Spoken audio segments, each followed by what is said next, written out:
so glad to be here today, and I'm very proud to be able to introduce Andrea Milne as the fellow. And I have to just give you, if you look in the program, a personal note. This is a special day because a very dear friend of mine, Betty Gallops, and I are sharing a fellow this year. And she's studying under both our endowments, and so we're so glad that we're both here and we're getting to meet her and just get to know her, and we already love her, so we want to see her again. Anyway, she is studying at UC Irvine in history, and she's had quite a life, and I'm going to call her an out-and-out feminist. And that's a big compliment because she has started more groups for her age than I have ever heard. I wish I could go back to being her age again and do what she's doing. So welcome.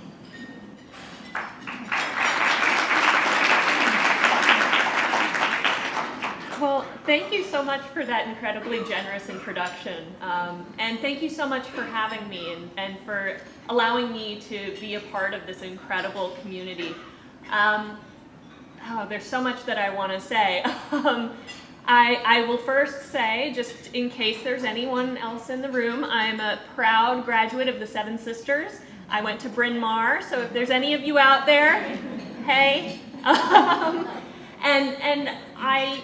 So I come to this project to educating women as a result of being part of that system, of getting to go to college in a place where patriarchy wasn't the central organizing principle, and getting to see what that world really looks like.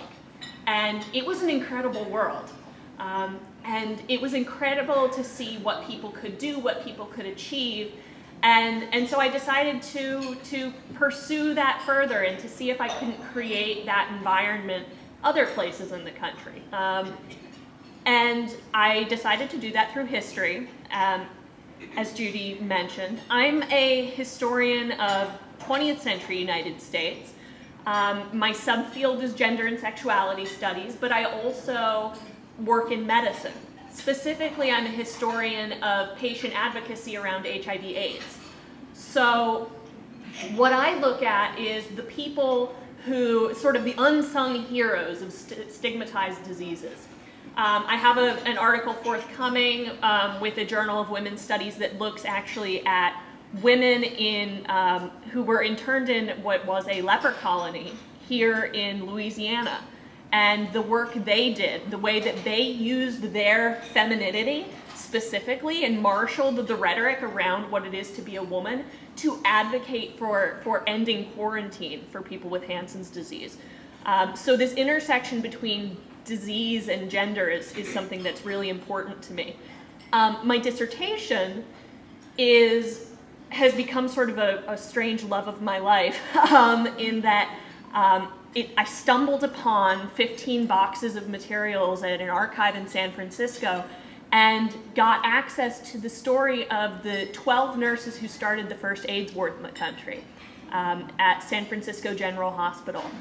And after seeing 15 boxes of their stories, I felt like I had a moral obligation to change what I was doing and tell that story. So I'm talking about advocacy that gets ignored because it's gendered, right? When we think of nursing, we tend to think of women, and we certainly don't tend to think of that as political. But of course, care is one of the most political things you can do.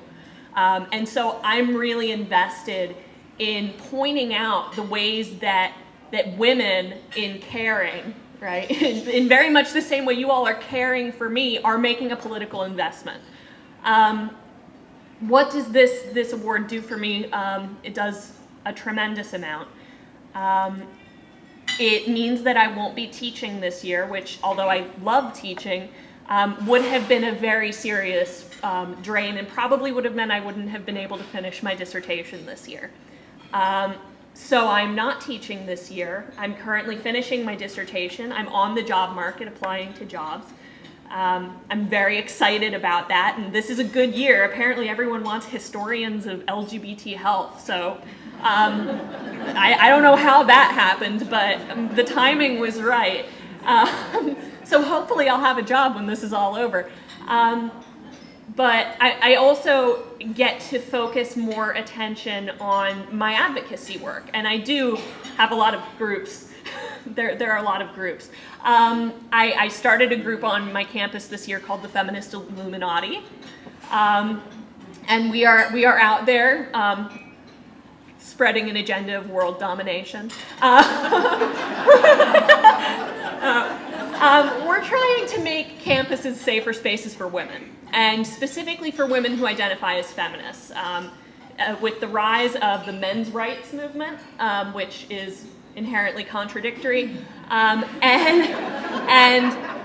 some of the hate speech. We've seen a lot of hate speech on my campus, and so we've been trying to respond to that in a strong way and say that feminism is now going to be the central organizing principle of higher education.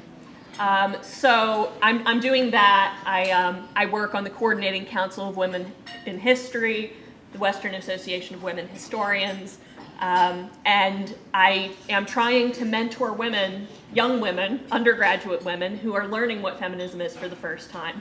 And I couldn't be doing that without y'all's support. I genuinely, I can't say enough how much I appreciate it.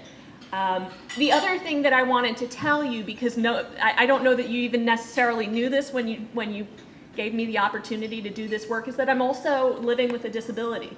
Part of the reason that I am a patient advocate is because I've been a patient and I know how hard it is to advocate for yourself sometimes. And in academia, people with disabilities are discriminated against time and time again. Add to that being a woman, and it's a whole different story. And I've been very lucky. I've been able to do quite well in the academy despite the limitations that I have. And I think it's really important that people like me who have been able to get through that bottleneck become teachers and mirror that for a new generation of women, especially a new generation of women with a disability. So thank you for letting me be a part of that movement. I really genuinely appreciate it. Like I said, I come from a community of women, so I appreciate you perhaps more than you even know. And I'm really excited to see what happens in the coming year. And it will all be thanks to you. So thank you very much.